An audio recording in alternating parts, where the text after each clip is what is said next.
ಗುರುಗಳೇ, ವಿದ್ಯಾರ್ಥಿಗಳಿಗೆ ಏನು ಕಲಿಸಬೇಕು? ಉತ್ತಮ ಪ್ರಶ್ನೆ. 1. ಓದುವುದರಲ್ಲಿಯೂ ಮತ್ತು ಓದಿಸುವುದರಲ್ಲಿಯೂ ಯಥಾರ್ಥ ಜ್ಞಾನ ಇರಬೇಕು. 2ನೇ ವಿಷಯ, ಓದುವುದರಲ್ಲಿಯೂ ಮತ್ತು ಓದಿಸುವುದರಲ್ಲಿಯೂ ಸತ್ಯತೆ ಇರಬೇಕು. 3ನೇ ವಿಷಯ, ಓದುವುದರಲ್ಲಿಯೂ ಮತ್ತು ಓದಿಸುವುದರಲ್ಲಿಯೂ ಅನುಷ್ಠಾನ ಇರಬೇಕು.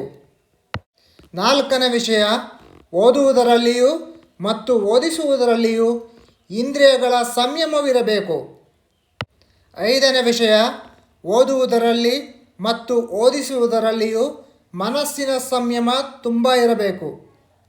6ನೇ ವಿಷಯ, ಓದುವುದರಲ್ಲಿ ಮತ್ತು ಓದಿಸುವುದರಲ್ಲಿಯೂ ಅಗ್ನಿವಿದ್ಯೆಗಳ ವಿಜ್ಞಾನ ಮತ್ತು ತಂತ್ರಜ್ಞಾನವಿರಬೇಕು.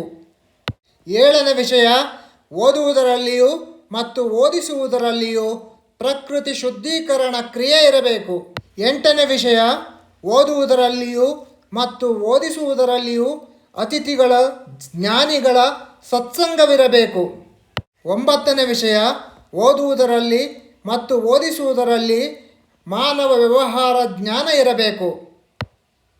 10ನೇ ವಿಷಯ, ಓದುವುದರಲ್ಲಿಯೂ ಮತ್ತು ಓದಿಸುವುದರಲ್ಲಿಯೂ ಪ್ರಜಾರಾಜಕೀಯ ಇರಬೇಕು. 11ನೇ ವಿಷಯ, ಓದುವುದರಲ್ಲಿಯೂ ಮತ್ತು ಓದಿಸುವುದರಲ್ಲಿಯೂ ಸಂತಾನೋತ್ಪತ್ತಿ ವಿದ್ಯೆ ಶರೀರ ಜ್ಞಾನ ಇರಬೇಕು.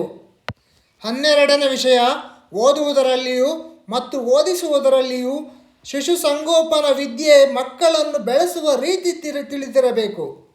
ಹೀಗೆ ಮನುಷ್ಯರು ಸದಾ ಸೃಷ್ಟಿ ಎದುರು ವಿದ್ಯೆ, ತಿಳುವಳಿಕೆ, ಜನನ ಮರಣದ ರಹಸ್ಯ, ಶರೀರ ಸಂಬಂಧ ವಿದ್ಯೆ ಇವುಗಳನ್ನೆಂದೂ ಯಾವಾಗಲೂ ನಿರ್ಭಯವಾಗಿರಬೇಕು. ವಿದ್ಯಾರ್ಥಿಗಳಿಗಿದ್ದರೆ, ಇದರ ಜ್ಞಾನವಿದ್ದರೆ ಉತ್ತಮ ಪ್ರಜೆಗಳಾಗಿ ಸಮಾಜಕ್ಕೆ ಹೊರಬರುತ್ತಾರೆ. ಸಾಧನೆಗಳಿಂದ ಸಮಾಜದ ಸ್ವಾಸ್ಥ್ಯ ಕಾಪಾಡುತ್ತಾರೆ.